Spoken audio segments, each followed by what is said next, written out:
এক লহমায় চাকরি চলে গিয়েছে ২৬,০০০ শিক্ষক শিক্ষিকার। দুর্নীতির জাতাকলে পিষে পুরো ভবিষ্যৎ তাদের একেবারে নষ্ট। কেন? সুপ্রিম কোর্ট পরিষ্কার বলছে যে এর পিছনে দুর্নীতিই দায়ী। দুর্নীতি ভীষণ রকমভাবে স্পষ্ট হয়ে গিয়েছে, কিন্তু মমতা বন্দ্যোপাধ্যায় ব্যস্ত দায় এড়াতে। শুভেন্দু অধিকারী পাল্টা বলছেন রেকর্ড খোঁজা চলছে। তো সে রেকর্ড এতদিন কেন খোঁজা হয়নি? কেন এতদিন খুঁজে বের করা হয়নি কারা এই দুর্নীতির পিছনে রয়েছে?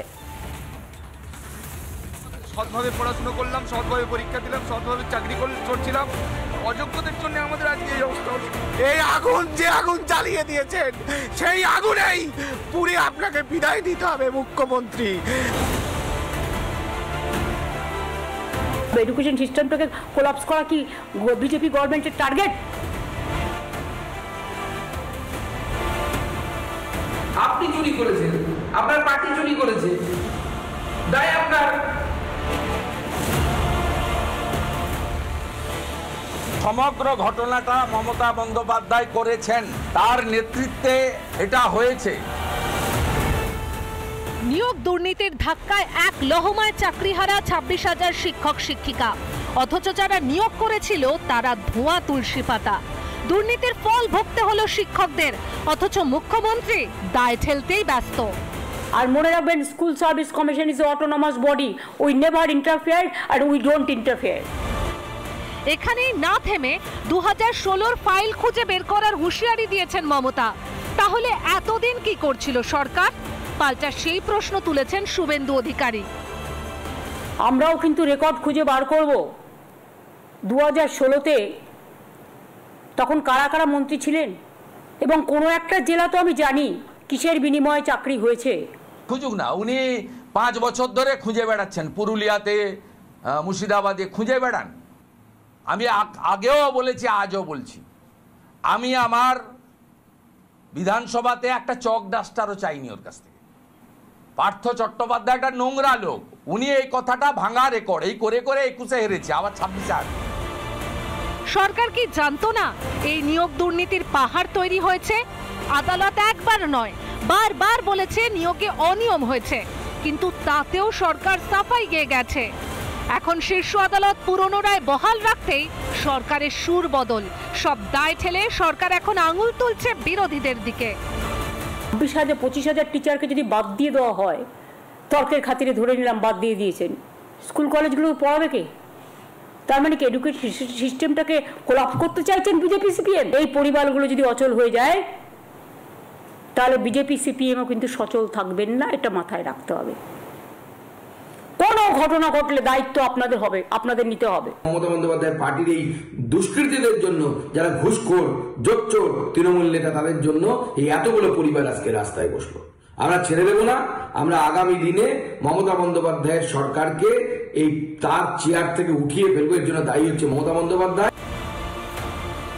আদালতের নির্দেশ মতো নতুন করে নিয়োগের কথা জানিয়েছেন মুখ্যমন্ত্রী। প্রশ্ন হলো, যারা এত বছর ধরে দুর্নীতি ঢাকলো তারাই এবার সঠিকভাবে নিয়োগ করবে? এটা কি কেউ বিশ্বাস করবে? এতদিন যে ভুল পথে নিয়োগ হলো তার দায় কে নেবে? আপনি চুরি করেছেন, আপনার পার্টি চুরি করেছে, দায় আপনার। আপনার পার্টির জেলা জেলাতে নেতারা টাকা নিয়েছে, এই এসএসসি ছেলে মেয়েরাই করবে। আমি বলছি তাদেরকে মুখ খুলে বলতে, মমতা বন্দ্যোপাধ্যায় আপনাদেরকে বাজাতে পারবে না। মমতা বন্দ্যোপাধ্যায়ের সময় হয়ে গেছে, তাই হবে। ২৬,০০০ চাকরি গেছে, চোর মুখ্যমন্ত্রী আউট, সব মুখ্যমন্ত্রী বসবে বাংলার প্রতি।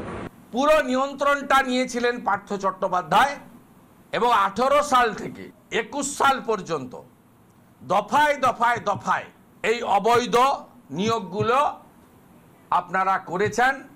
অর্থের বিনিময়ে, রাজনৈতিক পরিচয়ের বিনিময়ে, তৃণমূলের বড় নেতাদের আত্মীয় স্বজন হওয়ার সুবাদে। একটাই দাবি, দফা ১, দাবি ১, মমতার পদত্যাগ। সরকারের দৃষ্টিতে চাকরি গেছে, কিন্তু আসল সত্যিটা কি? চাকরি হারিয়ে পথে বসলো ২৬,০০০ শিক্ষক শিক্ষিকা, আর সরকার দোষ চাপিয়ে হাত ধুয়ে ফেললো। উত্তর কি দেবে নবান্ন? কিন্তু চাকরি হারানো ২৬,০০০ শিক্ষকের ভবিষ্যৎ কি হবে? উত্তর কি আদৌ মিলবে, নাকি উত্তরও প্রতিশ্রুতির ফানুস হয়ে উড়ে যাবে? রিপাবলিক বাংলা। একদিকে 26,000 চাকরি বাতিল হয়েছে, তারা কান্নায় ভেঙে পড়েছেন, তারা বলছে তাদের ভবিষ্যৎ কী হবে। অন্যদিকে চাকরির দাবিতে ধুন্ধুমার আজ বিকাশ ভবন চত্বর। 2022-এ টেট উত্তীর্ণরা তারা বিকাশ ভবনে গিয়ে পৌঁছন এবং বিকাশ ভবনে পৌঁছে তারা সেখানে চাকরির দাবিতে রীতিমতো পথে নামেন।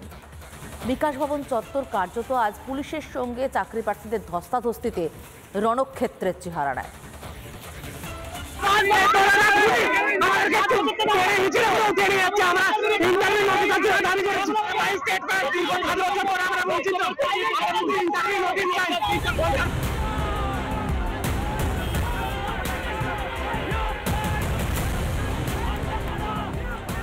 চাকরি চাই, চাকরি চাই, গগন বিদারী স্লোগান বিকাশ ভবনের সামনে।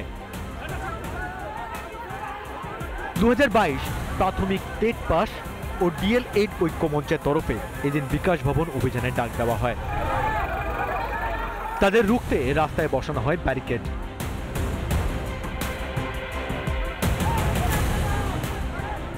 পাশাপাশি বিক্ষোভ সামাল দিতে মোতায়েন করা হয় প্রচুর পুলিশ। পুলিশি বাধা পেয়ে রাস্তাতে বসেই প্রতিবাদ জানান টেট উত্তীর্ণরা। একটা সময় বিক্ষোভকারীদের সঙ্গে শুরু হয় পুলিশের ধস্তাধস্তি। ধুন্ধুমার পরিস্থিতি তৈরি হয় বিকাশ ভবন চত্বরে। বিধাননগর পুলিশ তাদেরকে আটক করে এবং চাকরি প্রার্থীদের দাবি যে 50,000 শূন্য পদ রয়েছে সেখানে অবিলম্বে নিয়োগ করতে হবে। শিক্ষাক্ষেত্রে এই টালমাটাল পরিস্থিতি কতদিন চলবে হয়তো উত্তর নেই সরকারের কাছেও। রিপাবলিক বাংলা। নানা ধরনের কন্টেন্ট দেখার জন্য লাইক করুন, শেয়ার করুন আমাদের ফেসবুক পেজ, সাবস্ক্রাইব করুন আমাদের ইউটিউব চ্যানেল। পাশাপাশি অন্যান্য ব্রেকিং নিউজের জন্য অবশ্যই চোখ রাখুন রিপাবলিক বাংলায়।